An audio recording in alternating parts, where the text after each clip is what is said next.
इस कार्यक्रम में उपस्थित सभी इस क्षेत्र के सम्मानित जनप्रतिनिधिगण, बुजुर्गों, नौजवान दोस्तों, पत्रकार बंधु, यूं तो इस देश में 1952 से चुनाव की प्रक्रिया लोकतंत्र की व्यवस्था में संचालित होती रही है।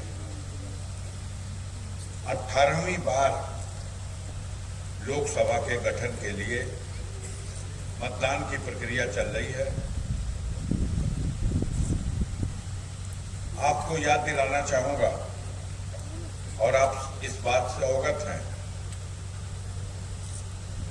कि भारत की संसद के लिए 543 सीटों में से पिछले 5 चरण के मतदान में अधिकांश सीटों पर उस क्षेत्र के मतदाताओं ने अपने मताधिकार का प्रयोग कर लिया।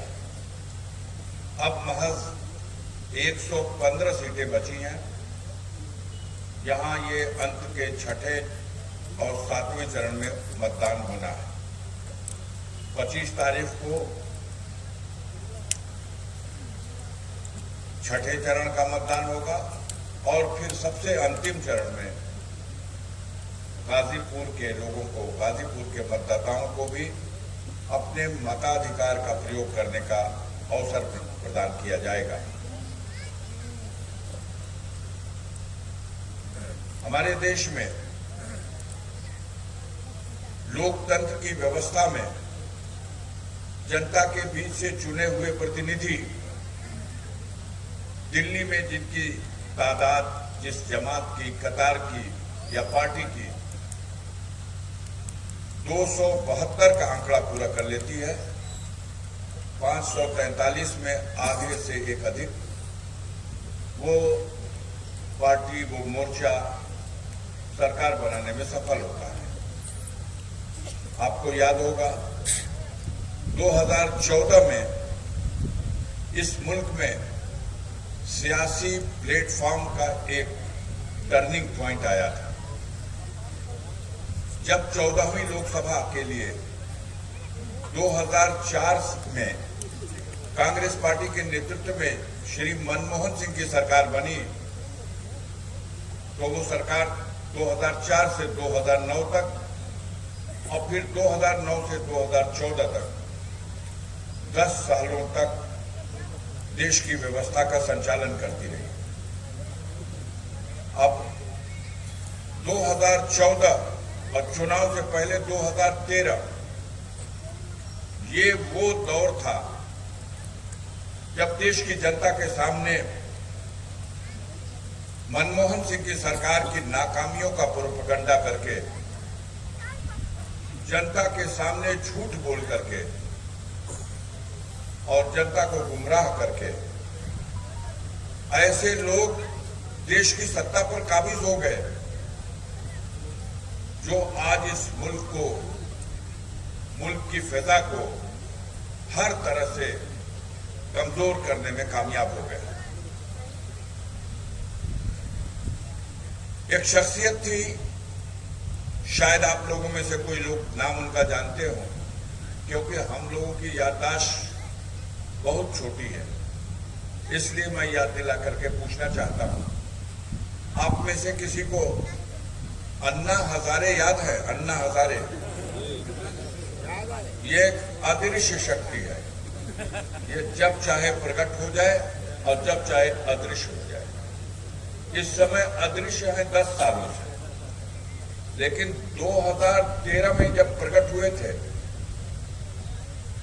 और तब उन दिनों एक और शख्सियत मंजरे आम पर आई थी, शायद आप उनको भी याद करते होंगे, जो बाबा रामदेव के नाम से हिंदुस्तान में विख्यात हुए, योग गुरु बाबा रामदेव। एक आंदोलन शुरू हुआ भ्रष्टाचार के सवाल पर और कहा गया कि उच्च पदों पर बैठे हुए राजनेता हो या अधिकारी बड़े पैमाने पर भ्रष्टाचार में लिप्त है और मुल्क का कबाड़ा हो गया। देश को अगर भ्रष्टाचार से मुक्ति चाहिए तो लोकपाल का गठन करना पड़ेगा, और लोकपाल का अगर गठन हो गया तब देश में भ्रष्टाचार की समस्या का समाधान हो जाएगा।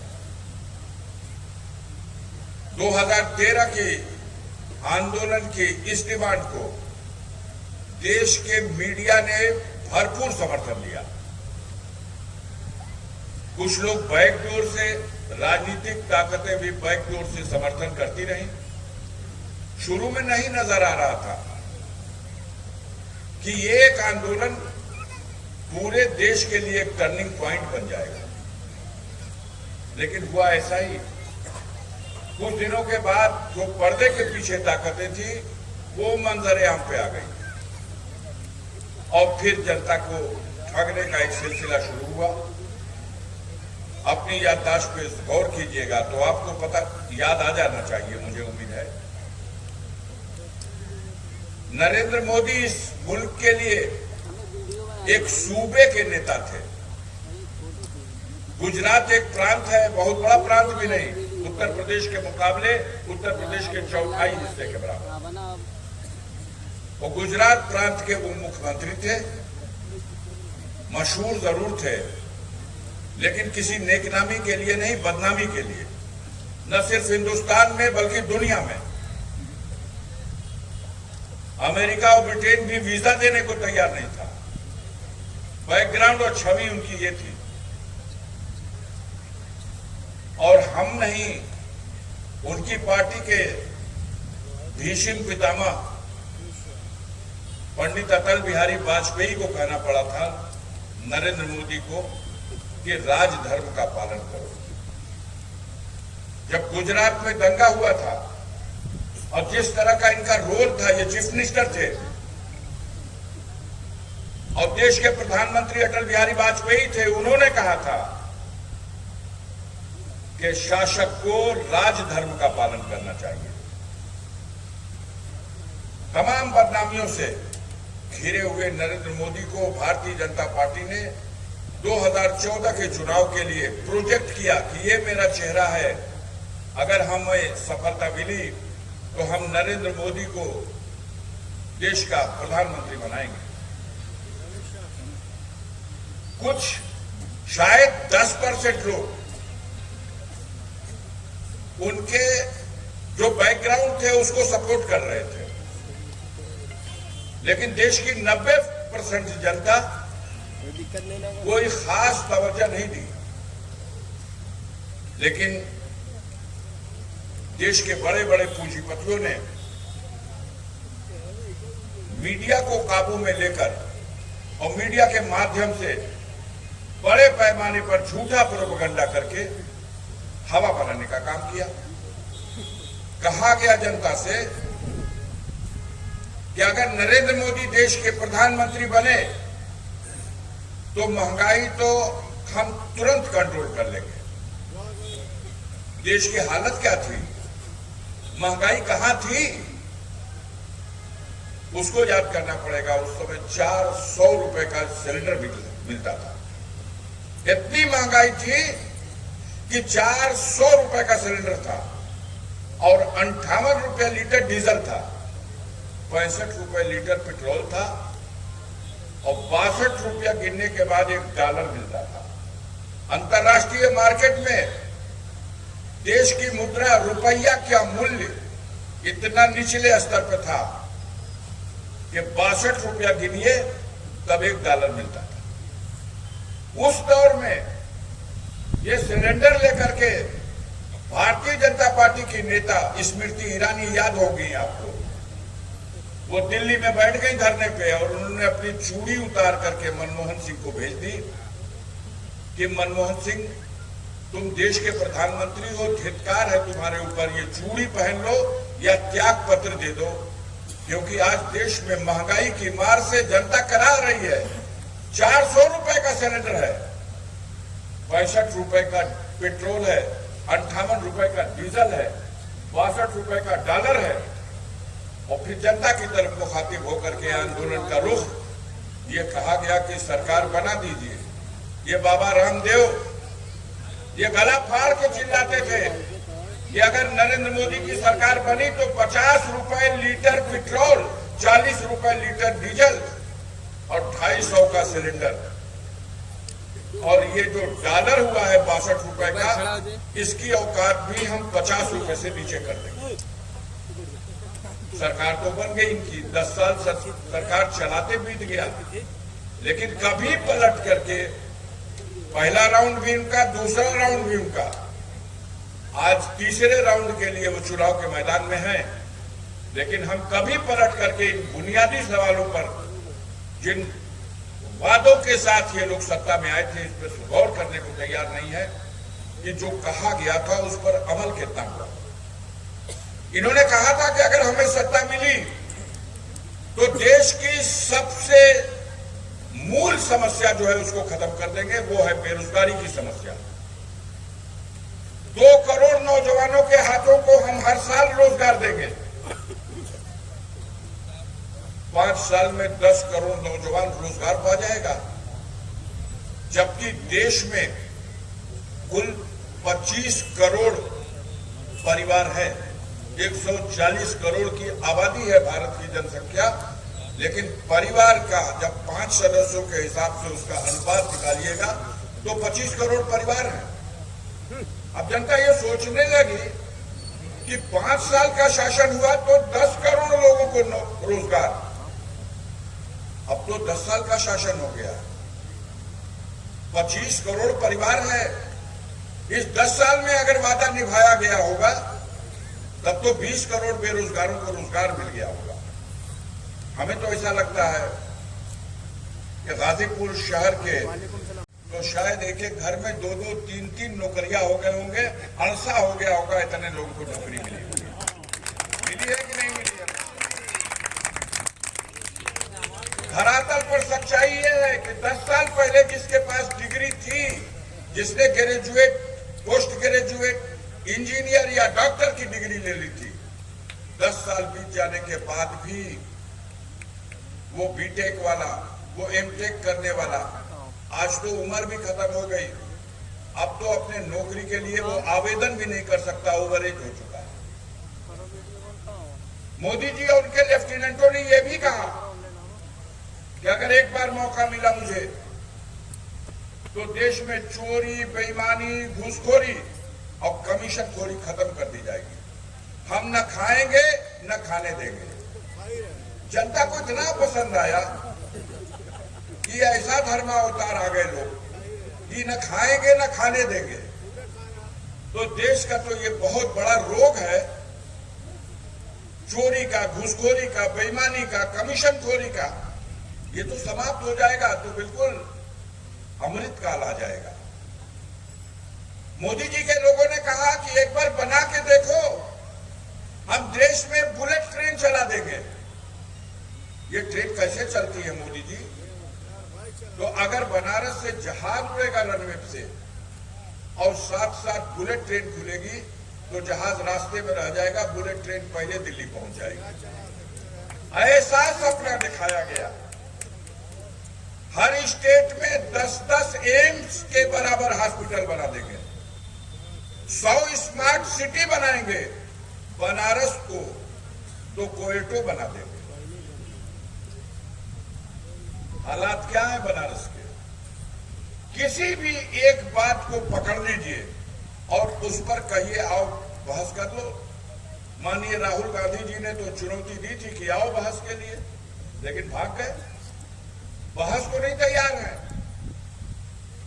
जनता के सरोकार के मुद्दे पर कोई चर्चा करने को तैयार नहीं है, जिससे जनता की रोजी रोटी की समस्या का कोई मतलब नहीं।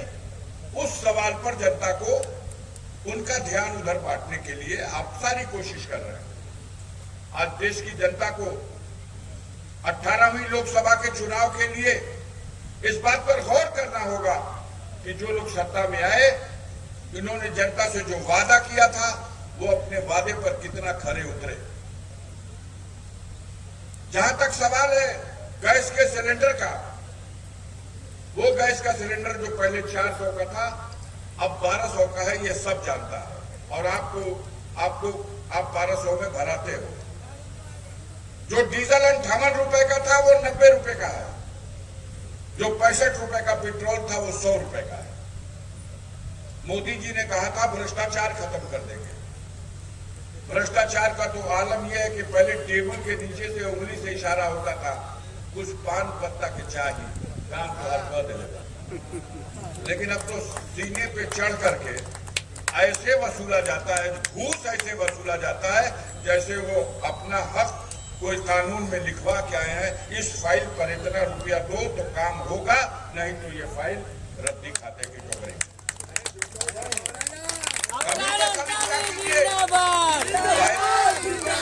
पहले हमारा नौजवान आरटीओ ऑफिस में अपनी फोटो लेके, अपना आधार कार्ड पहचान पत्र लेके अगर मोटरसाइकिल का लाइसेंस बनवाने चला जाता था तो 350 रुपया में उसका लाइसेंस बन जाता था।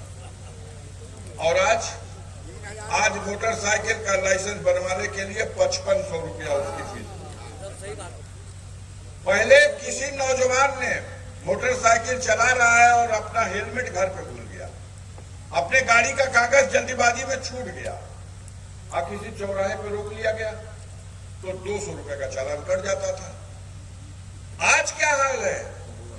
आज अगर किसी के घर में कोई बीमार हो जाए और उससे कहा जाए कि जल्दी से चले जाओ भाई झुन्नूलाल के चौराहे पर, डॉक्टर साहब के यहाँ से दवा लेते आओ, और जल्दीबाजी में कोई नौजवान अगर निकल गया और दवा लाने के लिए और हेलमेट भूल गया, गाड़ी का कागज भूल गया, अब मोड़ पर रोक लिया गया तो उसकी चालान ऐसे काट रहे हैं सब जैसे 20 चक्का ट्रक पकड़ लिया है। 5-5 हजार रुपया सच्चाई है या नहीं है? लोग बिल बिला देते हैं, रो दे रहे हैं। आपने जनता को किस तरह से छला है, ठगा है। आज सरकारी दफ्तरों में बिना घूस लिए कोई काम नहीं, सब चोर, सब बेईमान। और इन बेईमानों की सीना चोरी का आलम यह है कि जनता को डराओ और डरा के वसूली करो। आज घूसखोरी पर्दे में नहीं, सीना चोरी के साथ सीने पे चढ़ के हो रही है। मुकदमे में फंसा देंगे, जेल भेज देंगे। ये सरकार और इस सरकार का जो तंत्र है आप देख लो, हर जगह यही हालत है। विपक्ष के नेताओं को तो इन्होंने जिन नेताओं को काबू नहीं कर सके टारगेट पे ले लिया। झारखंड का मुख्यमंत्री हेमंत सोरेन, उसकी सरकार गिराने की कोशिश हुई लेकिन उसने अपने विधायकों को बचा लिया बिकने से, सरकार बच गई। आज वो जेल में है, ईडी और सीबीआई का छापा, वो जेल में है। दिल्ली का मुख्यमंत्री अरविंद केजरीवाल चुनाव तो लड़ चुके उससे मोदी 4 बार, और चारों बार दिल्ली में उसने हरा दिया, और जिसका परिणाम है वो इनके सामने झुका नहीं। आज अरविंद केजरीवाल जेल में है। ये और बात है कि अदालत के आदेश से वो जमानत पर छूटा है, वो भी कंडीशनल जमानत है, समय अवधि के लिए जमानत। उनका deputy CM Manish Sisodia jail में है।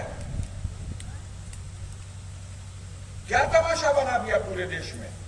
शरद पवार इस मुल्क का एक बहुत कद्दावर और सीनियर नेता, उनके भतीजे अजीत पवार पर 2300 करोड़ रुपए का कोऑपरेटिव घोटाले का मुकदमा लिख दिया गया, और छापा ईडी और सीबीआई मारते चली गई। जब 2-4 बार छापा पड़ गया तो वो बेचारा सहन नहीं कर सका, उसने जाके सरेंडर कर दिया और कहा कि साहब